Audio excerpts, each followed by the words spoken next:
ఒక్క కొడుకుని సార్. నేను కాకపోతే ఎవరు చూసుకుంటారు సార్ పేరెంట్స్ ని? సార్ 10 ఏళ్ల జీవితంలోనే నాకు 100 ఏళ్ల జీవితం చూపించింది సార్. ఇప్పుడు నీకు మీ పేరెంట్స్ కావాలా, నేను కావాలా? నేను కావాలంటే మీ పేరెంట్స్ ని మర్చిపో. సైకాట్రిస్ట్ డాక్టర్ దగ్గరికి వచ్చాను, మీతో మాట్లాడుతా అన్నారు. మీతోని నేను ఎందుకు మాట్లాడాలి వాళ్ళతో? వాళ్ళెవరు? ఒక్క క్షణం అండి, కొంచెం టైం ఇవ్వండి ఒక్కసారి. ఏం కంప్లైంట్ చేశాడు ఇప్పుడు నా గురించి?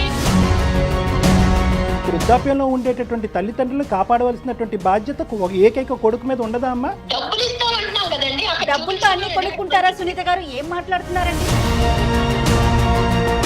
సిటీ లైఫ్ లో ఈ రోజు రేపు ఎవరో ముసలోళ్ళు మేరేసుకుని ఎవరో తప్పమ్మా సునీత. ఆ ముసలోళ్ళకి వస్తే ఎన్ని చెయ్యాలండి? ఎన్ని సాకరీలు చేస్తే అవుతాయి అన్ని? అయ్యో,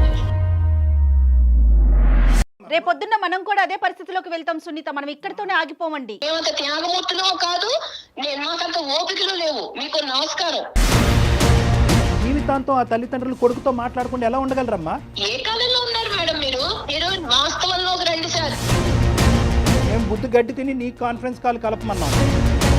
ఈయనేం తక్కువడేం కాదు, మీ దగ్గర రావుడిలో నటించేస్తున్నాడేమో. ఈ రోజు నీకు గట్టిగా మేము మాట్లాడాలని అనుకుంటే కనుక అతన్ని ఇంటికి వచ్చాక పెన్నం మీద పెట్టి వేయించేస్తామని భయం మాకు. లేదో చెప్తున్నారు కదా, ఇదో ఎన్ని ఇంకేమన్నా ఉంటే చెప్పుకున్నారు. కాళ్ళ మీద పడి ఏడ్చి అప్పుడు రా, నీకు అప్పుడు ఉందిలే, నీకు ఇంట్లో రా, వచ్చాక చెప్తాను, ఇప్పుడు కాదు. వెల్కమ్ టు అందమైన జీవితం. నమస్తే కళ్యాణ్. నమస్తే జయ గారు. నమస్తే అమ్మా. కళ్యాణ్ గారు, హైదరాబాద్ నుంచి ఒక మెయిల్ వచ్చిందండి. అతని పేరు భాస్కర్. ఒక్క నిమిషం.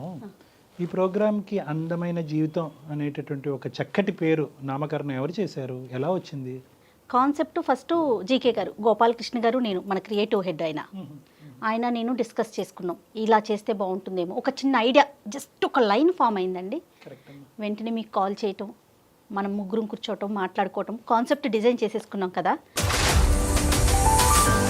అల్టిమేట్గా మనకేంటి, మన జీవితం సాఫీగా అందంగా వెళ్ళాలనుకుంటాం. సో ఈ పేరు చాలా బాగా కనెక్ట్ అవుతుంది. ఇది చూద్దామా అన్నారు ఆయన. వెంటనే మన ఎండి గారు సుమన్ గారికి చెప్పడం, ఆయన కూడా సూపర్, గో హెడ్ అనేసారు. సో అలా అందమైన జీవితం స్టార్ట్ అయిందండి. చాలా సంతోషం అమ్మా. ఒక కాలర్ ఉన్నారండి, మనకు ఒకళ్ళు మెయిల్ చేశారు హైదరాబాద్ నుంచి. అతని పేరు భాస్కర్ అండి. ఉద్యోగం చేసుకుంటున్నారు, పెళ్ళయింది. సమస్య ఏంటంటే భార్యతో, తన ఫ్యామిలీతో, తన తల్లిదండ్రులతో, ఇటు భార్యతో మధ్యలో నలిగిపోతున్నాను. నేను ఎటు ముందుకు వెళ్ళలేకపోతున్నాను, వెనక్కి రాలేకపోతున్నాను. ఏం చేయాలో నాకు అర్థం కావట్లేదు. చాలా సెన్సిటివ్ విషయం ఇది. డాక్టర్ గారితో ఖచ్చితంగా నా విషయం గురించి మాట్లాడాలి అనే ఉద్దేశంతో మీకు మెయిల్ చేస్తున్నానని చెప్పి పెట్టాడండి అతను. నెంబర్ కూడా ఇచ్చారు, ఒకసారి కాల్ చేసేయమంటారా? పిల్లలు ఉన్నారమ్మా? పిల్లలు ఉన్నారు. హలో భాస్కర్ గారు. మేడం, ఎవరండి మీరు? నేను జయానండి, అందమైన జీవితం, సుమన్ టీవీ అందమైన జీవితం ప్రోగ్రామ్ నుంచి కాల్ చేస్తున్నాను. మేడం నమస్తే. మేడం నమస్తే అండి. మీరు మాకు మెయిల్ పెట్టారు, సో మీతో మాట్లాడదామనేసి కాల్ చేశాను. ఫ్రీ ఉన్నారా? మాట్లాడొచ్చు మేడం. రైట్. డాక్టర్ గారు కూడా ఉన్నారు. ఒక్కసారి మీ సమస్య ఏంటో ఒకసారి బ్రీఫ్గా చెప్తారా? తప్పకుండా మేడం. Right sir. నమస్తే భాస్కర్ గారు. నమస్తే. నమస్కారం సార్. చెప్పండి సార్, ఎవరిది సమస్య? సార్ సమస్య ఏంటంటే, ఎప్పుడైనా సరే మా పేరెంట్స్ పొరపాటున ఎప్పుడైనా మమ్మల్ని చూడాలని వస్తుంది సార్. వాళ్ళు పేరెంట్స్ ఎప్పుడైనా వచ్చినప్పుడు వాళ్ళని అసలు ఎట్లా అంటే రెస్పెక్ట్ కాదు కదా సార్, అసలు చాలా దారుణంగా చూస్తుంది సార్ వాళ్ళని. వాళ్ళు కూర్చున్నప్పుడు వాళ్ళ దగ్గర కూర్చొని, వాళ్ళ ఎదురుగా కూర్చొని కాలు మీద కాలేసుకొని కూర్చోవడం, వాళ్ళకి అట్లీస్ట్ ఏదైనా భోజనం పెట్టాలన్నా, టిఫిన్ చేయాలన్నా కూడా ఏంటమ్మా ఏమన్నా రెడీ అయిందా అంటే, లేదు అక్కడ ఉంది పెట్టుకోపోండి అని చెప్పి వాళ్ళని అమర్యాదగా మాట్లాడటము. అది ఎట్లా అంటే, మా పేరెంట్స్ వస్తే ఒకలాగా ట్రీట్ చేస్తున్నారు, వాళ్ళ పేరెంట్స్ వస్తే ఒకలాగా ట్రీట్ చేస్తున్నారండి. ఎంతసేపు నేను ఫోన్ లో మాట్లాడినా కూడా, ఈవెన్ మా పేరెంట్స్ దూరం ఉంటారు కాబట్టి అట్లీస్ట్ 2 days కోసారో 3 days కోసారో మనం కాల్ చేసుకొని మాట్లాడుకుంటాం కదా సార్, పేరెంట్స్ తో మాట్లాడుతుంటాము. సో అది తనకు నచ్చదు. అది ఎంతసేపు ఫోన్ మాట్లాడుతుంటే నీకేం అవసరం, ఊరికే ఎందుకు మాట్లాడతావు, ఇలాంటి క్వశ్చన్లు అండి. అంటే మా పేరెంట్స్ తో నాకు మాట్లాడుకునే స్వేచ్ఛ లేదా సార్ నాకు? ఎందుకు అంటే మీ పేరెంట్స్ ఏమన్నా తెలియకుండా ఏమన్నా ఈ అమ్మాయిని ఏమన్నా అన్నారా? ఏమన్నా ఆ విధంగా ఏమైనా మనస్తాపం చెంది వాళ్ళ మీద ఒక శత్రుత్వం పెంచుకుందా? ఏంటి కారణం? పెళ్ళైన కొత్తలో ఏమైనా ఇన్సిడెంట్స్ జరిగాయా? అలాంటిది ఏం లేదు సార్. ఎందుకంటే పెళ్ళైన కొత్తలో మేము అంటే ఒక 1 week 10 days అక్కడ ఉన్నాం. పెళ్ళైన తర్వాత జాబ్ ఇక్కడ ఉంది కాబట్టి మళ్ళీ జాబ్ లో జాయిన్ కావాలి కాబట్టి ఎంబటే 1 week 10 days లో వచ్చేసాము. ఈవెన్ మా పేరెంట్స్ దగ్గర మేము వెళ్ళినా, లేకపోతే మా పేరెంట్స్ ఇక్కడికి రావడం వేళ్ల మీద లెక్క పెట్టుకోవచ్చు సార్.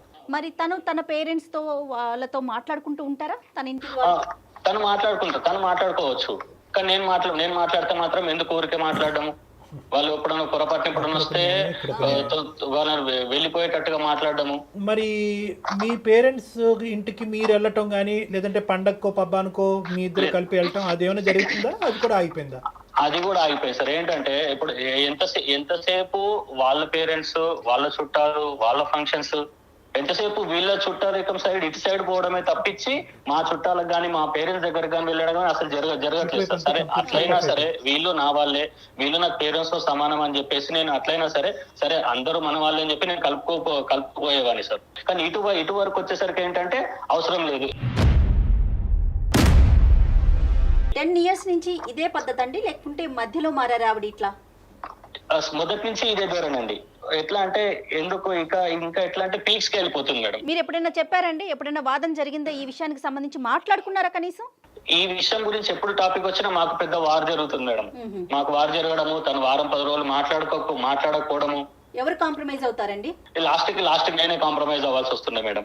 ఇటు పోయి మళ్ళీ కాంప్రమైజ్ అవ్వాలి. కానీ ఇప్పుడు కాంప్రమైజ్ అయ్యే ఓపిక లేదు మేడం నాకు ఇంకా. అంటే బహుశా ఇప్పుడు భాస్కర్, ఇప్పుడు అమ్మ నాన్నకి సంబంధించినటువంటి అంశం ప్రతిరోజు మీరు మాట్లాడుకోవాల్సినటువంటి అవసరం లేదు కదా. ఆ ఇష్యూ కాకుండా మిగతా అన్ని ఇష్యూస్ లో మీ ఇద్దరు అన్యోన్యంగానే ఉంటారా?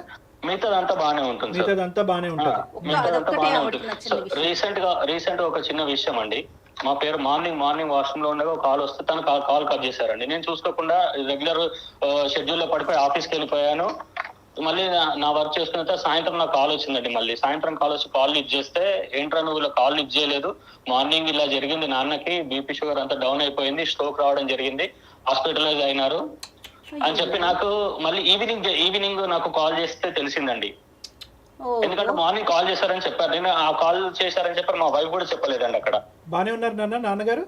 ఇప్పుడు వెళ్ళాను గుడ్ అండి. ఇప్పుడు అక్కడ అక్క వాళ్ళు కొంచెం దగ్గరలో ఉంటారు కాబట్టి వాళ్ళు వెళ్ళి చూసుకున్నారు. వాళ్ళు ఈ టైంలో ఆడపిల్లలు, ఈ టైంలో మా అక్కలు వెళ్ళారు, వాళ్ళ హస్బెండ్స్ వాళ్ళ డ్యూటీలో ఉన్నారు. ఆడపిల్లలు ఈ టైంలో అసలే కోవిడ్ సిచ్యువేషన్ లో వాళ్ళని తీసుకెళ్లారు రావడం ఎంత ఇబ్బందిగా ఉంటుంది. అదే కనుక నా వైఫ్ నాకు కాల్ వచ్చింది అని ఒక మాట చెప్పుంటే నేను ఏదో ఒక రకంగా కాల్ మాట్లాడి ఫ్రీడమ్ లో మాట్లాడైనా ఏంటి ఎమర్జెన్సీ అని చెప్పి మాట్లాడి నేను హాస్పిటల్ కి సాయంత్రం లోపు మధ్యాహ్నం లోపు వెళ్ళిపోయేవాడిని కదా సార్. ఎంత ప్రాబ్లం అయిపోయింది సార్. నేను ఉన్న ఒక్క కొడుకుని సార్, నేను కాకపోతే ఎవరు చూసుకుంటారు సార్ పేరెంట్స్ ని? కేవలం నేను పెళ్లికి ముందు మన ఇద్దరమే ఉన్నాం, మన జీవితంలో ఎవరి జోక్యం ఉండదు అనేటటువంటి ఏకైక మాట పట్టుకుని ఈరోజు సునీత ఇలా వ్యవహరిస్తుందా అనేటటువంటి దానికి మనకు కొద్ది క్లారిటీ కావాలి భాస్కర్. అంటే ఆ అమ్మాయి కేవలం ఒక ప్రైవసీ గురించేనా? ఆ అమ్మాయి కేవలం మీ తల్లిదండ్రులతోనే ఇలాగే ప్రవర్తిస్తుందా, లేదంటే అందరితోనే తనకి సోషల్ కాంటాక్ట్స్ తక్కువ, మీ ఇంట్లోకి ఎవరు రాకూడదు, మీరు ఎవరింటికి వెళ్ళకూడదు అనేటటువంటి ఆలోచన శైలా? కేవలం మీ తల్లిదండ్రుల మీద ఎందుకు ఈ టార్గెట్? కేవలం మా తల్లిదండ్రులు వాళ్ళ విషయం వాళ్ళతో మాట్లాడినప్పుడు కానీ వాళ్ళు వచ్చినప్పుడు కానీ ఏదో ఒకటి జరుగుతుంది సార్. కాదు భాస్కర్, మరి అంటే ఎలాంటి సలహా కోసం మీరు మాకు మెయిల్ చేశారు? డాక్టర్ గారి వైపు నుంచి మీరు ఎలాంటి సలహాను ఎక్స్పెక్ట్ చేస్తున్నారు? మెయిన్ ఇష్యూ ఎక్కడ వచ్చిందంటే మేడం, ఇప్పుడు మా పేరెంట్స్ ఇలా జరిగిందని చెప్పేసి ఆ రోజు ఈవినింగ్ వచ్చి గొడవపడడం జరిగింది మేడం. నాకు చెప్పలేదు, ఎందుకు నువ్వు ఇలా కాల్ కట్ చేయడం జరిగింది అని చెప్పేసి ఆ రోజు చాలా పెద్ద గొడవ జరిగింది మేడం. సో అంత గొడవ జరిగేసరికి తను డిసిషన్ కి ఏమొచ్చేసింది అంటే, ఇప్పుడు నీకు మీ పేరెంట్స్ కావాలా నేను కావాలా? నేను కావాలంటే మీ పేరెంట్స్ ని మర్చిపో, నాకు విడాకులు ఇచ్చేసేయండి. అంటే ఇంతకు మించి మీరు మీ పేరెంట్స్ దగ్గర నుంచి దూరంగా ఉండటం ఏంటి భాస్కర్? ఇప్పుడు వాళ్ళు మీ ఇంటికి రాంది లేదు, నువ్వు వాళ్ళ ఇంటికి పోలేదు, ఆఖరికి ఒక మాట సాయం లేదు, ప్రాణాల మీదకి వచ్చినా ఫోన్ కాల్ ఎత్తే పరిస్థితి లేదు. ఇంతకంటే తెగదెంపులు ఏం కావాలి? ఆల్రెడీ ఎవ్రీథింగ్ అయినట్టేగా 10 సంవత్సరాల్లో. ఇంకా ఏం కావాలంటే ఆవిడకి? అంటే ఇప్పటి నుంచి మీరు కాల్స్ కూడా మాట్లాడదు ఇంక ఇప్పటి నుంచి. ఇప్పుడు వరకు కంట్రోల్, ఇప్పుడు కమిట్మెంటా? ఇప్పుడు అలాగే అనిపిస్తుంది సార్. అంటే దాని అర్థం ఏంటో నాకు అర్థం కావట్లేదు సార్. ఇదేదో ఒక సైడ్ ఆఫ్ ది కాయిన్ మేము చూస్తున్నట్టు నాకు అనిపిస్తుంది. ఖచ్చితంగా ఈ ఇష్యూలో అయితే మాత్రం మీ భార్యమణితో మాత్రం మాట్లాడవలసినటువంటి అవసరం ఉంది. ఆవిడ వర్జన్ ఏంటి అనేది తెలుసుకోవాల్సిన అవసరం ఉంది. ఎందుకంటే ఏ కారణం లేకుండా వృద్ధాప్యంలో ఉన్న పెద్ద వయసులో ఉన్న ఇద్దరు మనుషుల్ని అసలు ఏ కనికరం, మానవతా దృక్పథం లేకుండా దూరం పెట్టే ఆలోచన ఒక స్త్రీకి ఎందుకు ఉంటుంది అన్నది మనం తెలుసుకోవాలి. అంటే అవకాశం ఉంటే 10 ఏళ్ల జీవితంలోనే నాకు 100 ఏళ్ల జీవితం చూపించింది సార్. ఆమె గయాలితనం అట్లా ఉంటుంది. ఆమె నోట్లో నోరు పెట్టకపోతే ఎంత బాగుంటే అంత దూరం ఉంటే అంత మంచిగా ఉంటుంది సార్.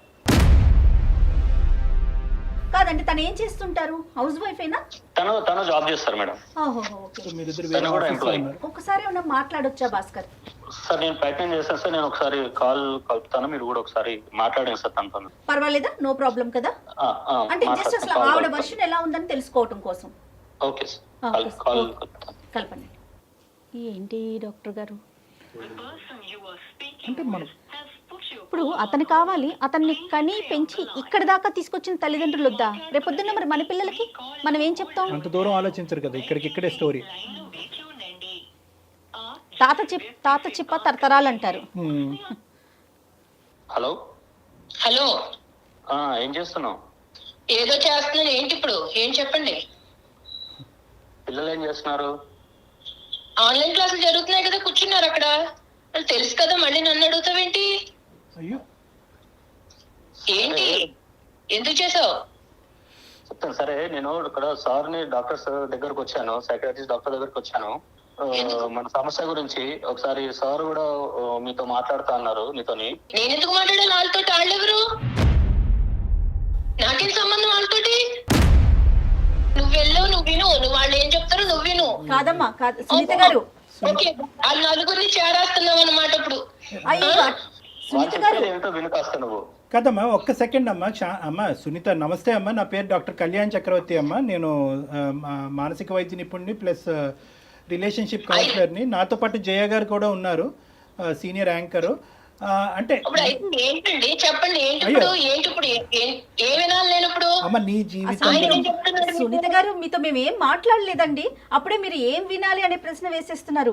ఒక్క క్షణం అండి, కొంచెం టైం ఇవ్వండి ఒక్కసారి. చెప్పండి. కాదు సునీత గారు, ఏదో చిన్న డిస్టర్బెన్స్ నడుస్తోందని చెప్పి భాస్కర్ గారి ద్వారా మాకు తెలిసింది. అంటే మేము మధ్యలో వచ్చే ప్రయత్నం కాదు, కానీ అసలు జరిగిన సమస్య ఏంటి, ఎక్కడ మీరు హట్ అవుతున్నారు అనే కోణం తెలుసుకుందామని అంతే. ఎవరిని కూడా కించపరిచేటటువంటి ఉద్దేశం కానీ ఎవరి వైపు వేలెత్తి చూపెట్టేటటువంటి ఉద్దేశం కాదు. భాస్కర్ గారు ఏంటంటే మనస్తాపం చెంది 10 సంవత్సరాలు మా జీవితంలో ఒక ప్రాబ్లం వచ్చిందండి. కంటిన్యూస్గా అది నడుస్తూనే ఉంది. ఏం చెప్పుకున్నాడు ఆయన మీ గురించి? నా గురించి మీ దగ్గర నాకు తెలియదు కదా. ఏం కంప్లైంట్ చేశాడు ఇప్పుడు నా గురించి? కంప్లైంట్ కదమ్మా, అన్ని విషయాల్లో మా భార్య పర్ఫెక్ట్ అండి. ఎక్కడ వేలెత్తి చూపేది లేదనే చెప్పారమ్మా మీ గురించి. మా అమ్మ నాన్న విషయం వస్తే కనుక అగ్గిలం మీద గుగ్గిలం అవుతుందండి. ఫోన్ లేదు, కాంటాక్ట్ లేదు, ఇక్కడికి వెళ్ళటం లేదు, అక్కడి నుంచి ఇక్కడికి రావటం లేదు. వాళ్ళ తల్లిదండ్రులకు సంబంధించినటువంటిది ఒక న్యాయం, మా తల్లిదండ్రులకు సంబంధించినటువంటి ఒక న్యాయం. ఆడ పేరెత్తితే నేను ఎందుకు మండిపడతానండి? ఈయన ఏం చేశాడో మీకు తెలియదు, నా గురించే చెప్తే. నేను చేసేది, నేను మాట్లాడేది మీ అందరికీ కనపడతాను ఇప్పుడు కూడా. నాకేదో చెప్తామని చూస్తున్నారు. అందు గురించే ఈ కాల్ చేసాం. నీ వర్జన్ వినాలనే ఉద్దేశం. నువ్వు కోపంగా ఉన్నావు, గట్టిగా మాట్లాడుతున్నావు, మేమేమి అది తప్పుగా భావించట్లేదు. మీ మీకున్నటువంటి టెన్షన్స్ మీకున్నాయి. కానీ దయచేసి ఒక 2 నిమిషాలు ఇతను ఈ విధంగా ఎందుకు మాట్లాడాడు అన్నది మీ వర్జన్ చెప్పండి అమ్మా. ఏమయ్యా ఇప్పుడు నువ్వేం చెప్పావు? అప్పుడు నువ్వు పెళ్ళప్పుడు నువ్వేం చెప్పావు చెప్పు.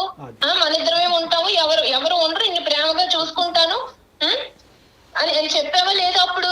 మరి ఇప్పుడేమో 10 ఏళ్ళు కూడా అవ్వకుండానే నువ్వు మళ్ళీ వాళ్ళని తీసుకొచ్చి నన్ను ఎత్తి మీద వేస్తానంటే నేనేం చేయాలి? నేను ఊరికే కూర్చున్నానా? పొద్దున్నే వాళ్ళకి ఇప్పుడు ఆరోగ్యం బాగాలేదు, వాళ్ళని చూసుకోవడానికి వాళ్ళ కొడుకు కాకపోతే ఎవరు చూసుకుంటారు వాళ్ళని? ఆరోగ్యం బాగాలేకపోతే అక్కడ ఎలా వదిలేస్తారు వాళ్ళని? ఎవరో ఒకరు చూసుకుంటారు. మనుషులు పెట్టు. ఇప్పుడు నేను ఇక్కడికి తీసుకొస్తే నేను మాత్రం ఎక్కడ చూస్తాను? సాయంత్రం పొద్దున్న వెళ్ళిన దాన్ని సాయంత్రం 5, 6 కానీ ఆ ఉద్యోగం అవ్వదు. ఇంటికి వచ్చేటోడికి 7 అవుతూ ఉంటే మా పిల్లల్ని చూసుకోవడానికి 2 గంటలు సరిపోవట్లేదు అక్కడ. నువ్వు వాళ్ళని తీసుకొచ్చి పెడతానంటే ఇప్పుడు మనుషులు పెట్టి చూపించాలి తప్ప నేను చూసే టైం గానీ నా పిల్లల్ని పెంచుకోవడానికి నాకు టైం లేదు.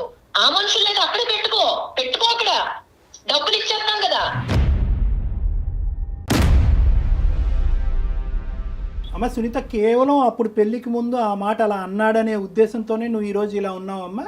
మాకు 1,00,000 ఉన్నాయి సార్ ఇక్కడ. మాకు తెల్లారి లేచి మేమిద్దరం బయటికి వెళ్ళి ఇంటికి వస్తేనే గానీ కుదరదు. పొద్దున్న సాయంత్రం పిల్లల్ని చదివించుకోవాలా, వాళ్ళని ఎలా పెంచుకోవాలి, పొద్దున్నే లెగాలి, ఇంట్లో వంటలు చేసుకోవాలి, పనులు ఇవే సరిపోతున్నాయి. కానీ మధ్యలో ఈ కరోనాలు, దరిద్రాలు ఈ ఒకటి సచ్చినాయి కదా. ఇప్పుడు అలా కదమ్మా, సునీత గారు, కరోనా ఉండొచ్చు, ఏదన్నా ఉండొచ్చమ్మా, కానీ వృద్ధాప్యంలో ఉండేటటువంటి తల్లిదండ్రులు కాపాడవలసినటువంటి బాధ్యత ఏకైక కొడుకు మీద ఉండదా అమ్మా? డబ్బులు ఇస్తామంటున్నాం కదండి. డబ్బులతో అన్ని కొనుక్కుంటారా సునీత గారు? ఏం మాట్లాడుతున్నారండి? సారీ అండి ఇట్లా అంటున్నందుకు. ఎవరో సిటీ లైఫ్ లో ఈ రోజు రేపు తెల్లారు లేసి ఎవరికాళ్ళు ఉద్యోగాలు చేసుకుంటా సాయంత్రం నైట్ అయిపోయి ఇంటికి వచ్చేటప్పటికి ఎవరో ఈ ముసలోళ్ళని మేరేసుకుని ఎవరో చూడట్లేదండి. ముసలోళ్ళు అదే మాట అనుకోమ్మా. రేపొద్దున్న మనం కూడా అదే పరిస్థితిలోకి వెళ్తాం సునీత. మనం ఇక్కడితోనే ఆగిపోమండి. మానవత్వం మంట కలిసిపోలేదమ్మా. అర్థం చేసుకో. వాళ్ళకిలాగా మేము వచ్చి మీరు పడవండి, పిల్లల మీద మేము పడవం, వాళ్ళు వచ్చి పడతారేమో, మేము వచ్చి పడవం. మా ప్లాన్లు మాకు ఉంటాయి. రేపొద్దున అమ్మ వృద్ధాప్యం అనేటటువంటిది ఎక్స్క్లూజివ్ గా భాస్కర్ తల్లిదండ్రులకు కాదు, మీ తల్లిదండ్రులకి వృద్ధాప్యం వస్తుంది, మీకు వృద్ధాప్యం వస్తుంది. రేపొద్దున పెద్ద అయిన తర్వాత మీ పిల్లలు కూడా వాళ్ళ భార్యలు అంటారు, అరే డబ్బులు పడేసారా ఎందుకు పోయి చూసేదని అంటారు వాళ్ళ భర్తలతో. అది ఓకేనా మీకు? అదే చెప్తున్నానండి. ఇప్పుడు వాళ్ళు మా అమ్మ నాన్న గురించి నేనే వాళ్ళని విడిగా చూసుకోవట్లేదు. వాళ్ళు చూసుకోవాలని నాకు ఉంది. వాళ్ళు పెద్దోళ్ళు అయిపోయారు కానీ నేను వాళ్ళని చూసుకోవట్లేదు. ఎందుకంటే నాకు అంత టైం లేదు. అది అర్థం చేసుకోరేంటండి? ఎన్నని చెయ్యాలి? బయట చెయ్యాలా, ఇంట్లో చెయ్యాలా ఈ పనులు? ఈయన వచ్చేసి ఆయనకేమో ఇంట్లో పనులు ఏముండవు, బయట పనులు ఆయనతో సమానంగా నేను చేస్తున్నాను. ఆ ముసలోళ్ళకి వస్తే ఎన్ని చెయ్యాలండి? ఎన్ని సాకరీలు చేస్తే అవుతాయి అన్ని? వచ్చి కూర్చుంటే అయిపోయింది అనుకుంటున్నారా? కానీ మీరు ముసలోళ్ళు అనే ఆ పదాన్ని మాత్రం ఆపుకోలేకపోతున్నారండి సునీత గారు. అది వినటానికి కూడా చాలా బాధ అనిపిస్తోందమ్మా. ఉన్నప్పుడు ఆరోగ్యంగా ఉన్నప్పుడు వేరే వాళ్ళు లేందే మీ భర్త వచ్చారా, లేకుంటే మీ తల్లిదండ్రులు లేందే మీరు వచ్చారా? ఒక్కసారి ఆలోచించండి. ఏ కాలంలో ఉన్నారు మేడం మీరు? ఏ కాలంలో ఉన్నారు? మాకు కుదరట్లేదని చెప్తున్నాం కానీ చూడమని అనట్లేదు కదా. డబ్బులు ఇస్తాం అంటున్నాం కదా. అమ్మ మీరేమన్నా అమెరికాలో ఉన్నారమ్మా? హైదరాబాద్ లోనే కదా ఉన్నారు. కుదరకపోవటం ఏంటి? హైదరాబాద్ లో ఉంటే ఇక్కడ మాకు నడవదండి. మాకు నడవదు. వాళ్ళు కూర్చోబెట్టి వాళ్ళకి చాకరీలు చేసి వాళ్ళకి సేవలు చేసే టైం మాకు లేదు. పిల్లల్ని చూసుకోవాలా, ఇవి చెయ్యాలా? మాకుండే బాధలు మాకున్నాయి. అంతేగాని నేను చూడను అనట్లా. డబ్బులు ఇస్తాం అక్కడ ఉంచుకోమంటున్నా. ఎవరు మా ఇంటి దగ్గర మీరు ఇంత స్ట్రాంగ్ గా మాట్లాడటానికి వేరే కారణం ఏదైనా ఉందా వాళ్ళ వైపు నుంచి? అడగండి. అక్కడ ఉన్నారు కదా ఆయన, మీ దగ్గరికి వచ్చాడు కదా ఆయన, ఏదో చెప్పుకుంటున్నాడు కదా నా మీద కంప్లైంట్లు.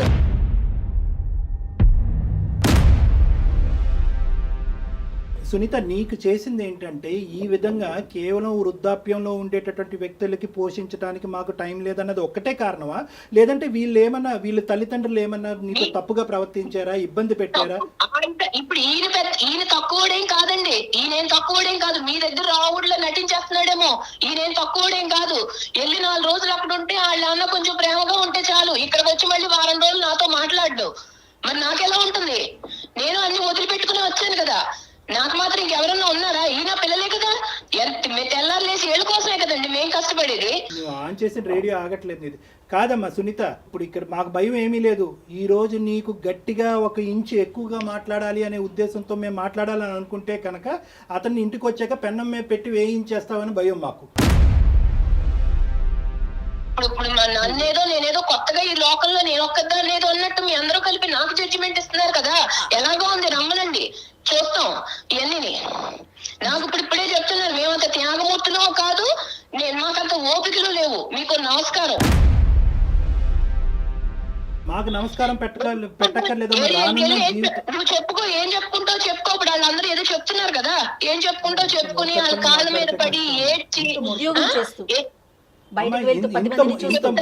అమ్మా సునీత, చదువుకున్న దానివి, సమాజం తెలిసిన దానివి, 2 పిల్లల యొక్క తల్లివి, నువ్వు నిజంగా ఇలా మాట్లాడుతున్నావు అంటే, ఇంత మూర్ఖత్వంగా మాట్లాడుతున్నావు అంటే కనుక నమ్మలేకపోతున్నావు.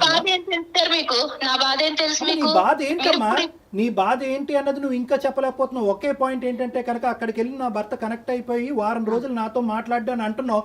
వారం రోజులు నీతో మాట్లాడకపోతే ఉండలేనటువంటి నువ్వు జీవితాంతం ఆ తల్లిదండ్రులు కొడుకుతో మాట్లాడకుండా ఎలా ఉండగలరమ్మా? నీకు అర్థం కాదా? పెళ్లి చేశారు కదా, పెళ్లి చేయకుండా ఉండాల్సిందండి. అప్పుడు మా సంస్కృతులు మాకు ఉన్నాయి.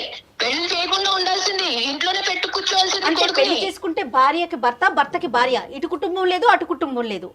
టైం లేదండి. మీకు అర్థం కాదా చెప్తుంటే? టైం లేదు. మనుషులు అంటున్నారు. నీ పిల్లల్ని చూసుకోవటానికి టైం లేదనే మాట అనట్లేదే. నిన్ను నువ్వు చూసుకోవటానికి టైం లేదని మాట అనట్లేదే. నీ ఉద్యోగానికి వెళ్ళటానికి టైం లేదని మాట అనట్లేదే. మా పిల్లలు కదా మేము చూసుకోవాలి. మా పిల్లలు చిన్నపిల్లలు కాబట్టి మేము చూసుకోవాలి. వాళ్ళ చదువులు చెప్పించాలి. వాళ్ళు రేపొద్దున కాళ్ళ మీద నిలబడ్డాక మేము వెళ్ళి వాళ్ళ మీద కూర్చోకూడదు కదా. ఇంతేనమ్మా మానవ సంబంధాలు. ఎవరిని వాళ్ళు పోషించుకుని వాళ్ళ పిల్లల్ని చూసుకోవటమే మానవ సంబంధాలు. మన అవసరం తీరిన తర్వాత తల్లిదండ్రులను తీసుకెళ్లి ఓల్డేజ్ హోమ్స్ లోని వృద్ధాశ్రయాలు పడేయటమైనా. ఇందుకేనమ్మా ఉమ్మడి కుటుంబాలు నాశనం అయిపోతున్నాయి. ఇందుకే ఉమ్మడి కుటుంబాలు నాశనం అయిపోతున్నాయి. మీరు వాస్తవంలో రండి సార్, చెప్పుకోవడానికే బాగుంటాయి ఉమ్మడి కుటుంబాలు. వాస్తవంలో మీరు మాట్లాడితే అప్పుడు మీకు తెలుస్తుంది. డబ్బులు పడేస్తే అన్ని కొనుక్కోవచ్చు అని అనుకోవద్దమ్మా సునీత. డబ్బులు పడేస్తే అన్ని కొనుక్కోవచ్చు. రానున్న రోజుల్లో నీ స్థానాన్ని ఆలోచించలేకపోతున్నావు. కాదు, మేము బుద్ధి గడ్డి తిని నీ కాన్ఫరెన్స్ కాల్ కలపమన్నాం. మాకు అయిపోతుంది ఇక్కడ. మేము 10 నిమిషాలు నేను భరించలేకపోతున్నాం. తప్పుగా నేను ఎవరితో ఇలా మాట్లాడలేదమ్మా. కానీ నీ మాట మాట్లాడుంటాను మీకు అది అర్థం ఏం కాదా బాధండి? సార్? మిమ్మల్ని శారీరకంగా హింసిస్తున్నారా, మానసికంగా హింసిస్తున్నారా? ఏం బాధపడుతున్నారో మీరు? మేము అనుకున్నట్టు ఆయన ఉండడు సార్, ఉండడు. తెల్లారు లేచి ఆళ్ళ పాటే అమ్మా నాన్న ఏమైపోతున్నారు, ఇక్కడ మీ పిల్లలు ఏమైపోతున్నారు ఆయనకు అక్కర్లేదు. కాదమ్మా సునీత, ఒక్కసారి కొంచెం నిదానంగా ఆలోచించండి. ఇవాళ రేపు పెద్దవాళ్ళు లేక ఉద్యోగాలు చేసే ఆడవాళ్ళం ఎంత నలిగిపోతున్నాం కదా. అది మీ సైడ్ కావచ్చు, అతని సైడ్ కావచ్చు. ఒక పెద్దవాళ్ళు అమ్మో అమ్మమ్మో నాయనమ్మో ఎవరన్నా ఒకరుంటే రేపొద్దున మన పిల్లలకి ఆసరా కాదు. మాకు ఎక్స్ట్రా పని తప్ప వాళ్ళ వల్ల మాకు ఉపయోగం లేదు. నువ్వు అసలు ఒక్క నిమిషం 1 మినిట్ కూడా ఈ రోజు నుంచి నెక్స్ట్ రోజు గురించి ఆలోచించలేకపోతున్నాము. నీకు broad minded thinking, futuristic thinking లేదు. సారీ, నిన్నేమి నిందించట్లేదు, కానీ ఒక్క మాట మీరు చెప్తాను. సార్, ఒక్క మీరు నిమిషం. నాకు ఇచ్చే సునీత ముందు గారు, నా బాధ కూడా మీరు అర్థం చేసుకుని చెప్పుంటే బాగుండేది. మీకు అమ్మా, ఆయన ఏం అదే చెప్పాడో కదమ్మా, నా మీద తెలీదు. అదే కదా తల్లి. భాస్కర్ ఫోన్ చేసినప్పుడు ఏంటయ్యా ఇలా మాట్లాడుతుంది, ఒక ఆడదలాగా ఎక్కడో ప్రవర్తించేటటువంటి దానికి దాఖలాలే లేవు అని చెప్పి పొగుడుతున్నాడు నీ భర్త, నీ గురించి అన్ని ఇష్యూస్ లో బాగుందండి ఇది అదే అని చెప్పి. నీ నోటి ద్వారానే ఈ రోజు నువ్వు నీ జీవితాన్ని చండాలం చేసుకున్నావు అమ్మా. ఇప్పటి వరకు నీ మీద మాకు ఎటువంటి నెగిటివ్ ఇంప్రెషన్ బాధ చెప్పుకుంటే మీకు అలా అనిపిస్తుంటే నేనేం చేయలేను కదా. నా బాధ ఇది నా బాధ. ఈ మనిషి మీ ఇంట్లోంచి వాళ్ళ తల్లిదండ్రులు బాగోగులు తెలుసుకోవటం గురించి దొంగతనంగా ఫోన్ మాట్లాడవలసిన అవసరం ఏముందమ్మా? అతను నిజం చెప్తున్నాడు, అబద్ధం చెప్తున్నాడు, పోనీ దీనికన్నా చెప్పు. అవునండి, వాళ్ళు మాట్లాడుకునేది ఏంటనుకుంటున్నారు? నా గురించి చెప్పుకోవడమే తప్ప వాళ్ళు మామూలుగా మాట్లాడుకోరు సార్. నేను ఎందుకు ఊరికే వద్దంటాను, ఎందుకు చెప్తాను? దాంట్లో అక్కడ జరిగేవి ఏంటంటే ఇక్కడ నేనేం చేస్తున్నాను, నా గురించి కంప్లైంట్లు చెప్పడమే అతనికి పని, వేరే పనేమీ లేదు. అక్కడి నుంచి వాళ్ళు చెప్పినట్టు ఈయన నడుచుకుంటాడు ఇక్కడ. మీకేం తెలుసు ఎన్ని? అమ్మా అదే ఉద్దేశంతో మొన్న ఫోన్ కాల్ కట్ చేసావు. అతను ప్రాణాల మీకు వచ్చుంటే అమ్మా, పెద్ద ఆయన ప్రాణాల మీకు వచ్చుంటే ఈ రోజు నాకేం తెలుసు అండి, వాళ్ళు ఎందుకు చేశారో నాకేం తెలుసు. రోజు ఈ చర్చ కార్యక్రమాలు పెట్టుకుంటారని నేను కట్ చేశాను, అంతేగాని 4 రూపాయలదని నాకు తెలుసా? తెలిస్తే కట్ చేస్తానా? కాదా మరి ఆ పెద్ద ఆయనకి ఏమైనా జరుగుంటే, దగ్గరలో ఆడపిల్లలు ఉన్నారు కాబట్టి హాస్పిటల్ ఏం జరగదులేండి, ఎప్పట్లో ఏం జరగదు. దివ్య భవిష్యవాణి ఏదో అంటారు, అన్ని ఉన్నట్టున్నాయి నీ దగ్గర అన్ని. అమ్మా ఐఎమ్ సారీ అమ్మా, జీవితం అంటే ఇది కాదమ్మా. భాస్కర్, ఇంకా సేపు మేము మాట్లాడితే నీ సిచ్యువేషన్ ఇంకా డిటీరియేట్ అయ్యేటట్టుంది. అందమైన జీవితం యొక్క పర్పస్ ఏంటంటే ఉన్న స్థితిని అలాగన్నా ఉంచాలి, లేదంటే కరెక్ట్ చేయాలి. ఉన్న స్థితిని దిగ్గజార్చేటటువంటి ఉద్దేశం మాకు లేదు. పెనం మీద నుంచి పొయ్యిలో పడే పరిస్థితిని మేము తీసుకురాము మిమ్మల్ని. సారీ అండి సునీత గారు, సారీ అమ్మా. ఏం చెప్తారు వాళ్ళేదో చెప్తున్నారు కదా, హీరో ఎన్ని ఇంకేమన్నా ఉంటే చెప్పుకున్నారు, కాళ్ళ మీద పడి ఏడ్చి అప్పుడు రా, నీకు అప్పుడు ఉంది, నీకు ఇంట్లో రా, వచ్చాక చెప్తాను, ఇప్పుడు కాదు చెప్తాను రా పని అప్పుడు. భాస్కర్ సార్, ఇది సార్ తన వర్షన్. దీన్ని వర్జన్ అంటారయ్యా, దీన్ని వర్జన్ అంటారా? నువ్వు 10 సంవత్సరాలు భరిస్తూ ఒక్కొక్క మెట్టు దిగుతూ తల్లిదండ్రుల్ని దూరం పెట్టుకుంటూ వాళ్ళని ఇబ్బంది పెట్టి నువ్వు ఇబ్బంది పడుతూ ఇదంతా నువ్వు చూసేటటువంటి పిల్లలు ఏమి నేర్చుకుంటారు? రైట్, ఓకే, అమ్మకి నాన్నకి కూడా ఇదే సినిమా చూపెడదాం రానున్న రోజుల్లో అని చెప్పి నీ కొడుకులు అనుకోరా? సార్, పెళ్ళైనంత మాత్రాన మొత్తం అంతా పూర్తిగా భార్యకు లొంగి ఉండాలా సార్? ఆ ప్రశ్న మీరు ఇప్పుడు కాదండి, 10 ఏళ్ల క్రితము మాట్లాడాల్సిన ప్రశ్న ఇది. 10 ఏళ్ళండి భరించేది. Starting trouble, ending trouble. Starting trouble ని సెట్ చేసుకోకపోతే ఎండింగ్ ట్రబుల్. కళ్యాణ్ గారు, అసలు ఆవిడ వర్షన్ ఏంటండి? ఎటువైపు ఆలోచించట్లేదు తను. ఆవిడకి ఏదో ఒక విచిత్రమైనటువంటి వ్యక్తిత్వపరమైనటువంటి లోపం ఉందబ్బా. పర్సనాలిటీ డిసార్డర్స్ అంటారు వీటిని. ఏం చేయమంటారు సార్? నాకు ఒక మంచి సొల్యూషన్. అంటే ఎలాంటి డెసిషన్ తీసుకుందాం అనుకుంటున్నారు భాస్కర్ మీరు? నేను కావాలంటే వాళ్ళని వదిలేయండి. ఓకే, తన వర్షన్ కాదు, ఇక్కడ కూడా మీరు తన వర్షనే చెప్తున్నారు. మీ వర్షన్ చెప్పండి. ఇక నేను భరించలేను మేడం. నేనైతే వదిలేద్దామని డిసిషన్ తీసుకుందాం అనుకుంటున్నాను. విడిపోవాలనేటటువంటి ఉద్దేశంతో మేము చెప్పట్లేదు, కానీ అది నిజంగా మీరు చేసి చూపెట్టాలి. అంటే నేను ఇంకా భరించలేకపోతున్నాను అనేటటువంటి దానికి యాక్షన్ ప్లాన్ కావాలి. ఇక్కడ తల్లిదండ్రుల్ని కాపాడుకోవటం అనేది మీ బాధ్యత. రేపొద్దున మీ పిల్లల్ని మిమ్మల్ని చూస్తారా చూడరా అనేటటువంటి అంశం తర్వాత పెట్టండి. మీ తల్లిదండ్రులు మీకేం అన్యాయం చేయలేదు, మీకేమీ తక్కువ ఇవ్వలేదు. మీ తల్లిదండ్రులు ఎప్పటికీ కూడా మమకారం ప్రేమతోనే మిమ్మల్ని ఇప్పటి వరకు పెంచి పోషించారు.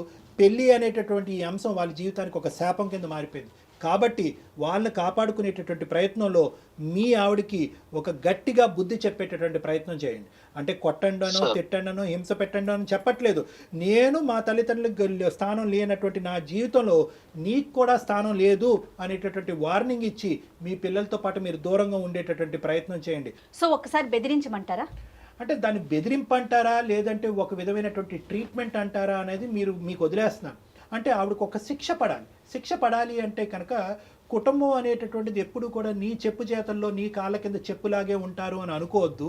నాకు ఒక అహంకారం ఉంది, నేను ఒక మగాడిని, నేను ఒక ఇద్దరు తల్లిదండ్రులకు ఒక కొడుకుని, నేను మగాడిని అనేటటువంటి ఆలోచనతో, అంటే మగ ఆడిన అనేటటువంటిది నేను వ్యత్యాసం చేయట్లేదు, కానీ ఆవిడకి ఈ యాంగిల్ చూపెట్టాలి అంటే మీ విలువను తెలియజేయమంటున్నారు. మీ విలువను తెలియాలి అంటే కనుక దూరంగా ఉండి కొంతకాలం మీరు లేనటువంటి లోటునే ఆవిడకి అర్థమయ్యేటటువంటి విధంగా చూపెట్టండి. అంటే మళ్ళీ ఆవిడ మాట తీరు చూడండి, అసలు ఏ విధంగానూ కాంప్రమైజ్ కాదాయే. కాన్ఫరెన్స్ కాల్ సునీత కలపమన్నాం, అక్కడి నుంచి అసలు వాళ్ళ తల్లిదండ్రులు కలిపి ఉంటే కనుక వాళ్ళు కొడుకుని దూరం చేసుకుని ఎంత బాధపడుతున్నారో అక్కడ అసలైన వర్జన్ తెలిసి. నాకు ఇంకొక విషయం ఏమనిపించిందో చెప్పనండి, సునీత తల్లిదండ్రుల పెంపకం ఎంత అధ్వానంగా, అంటే ఒక తల్లిదండ్రుల పెంపకం గురించి మనం ఇంత ఓపెన్గా చెప్పుకోకూడదు, కానీ ఆవిడకి ఏం విలువలు నేర్పించారండి?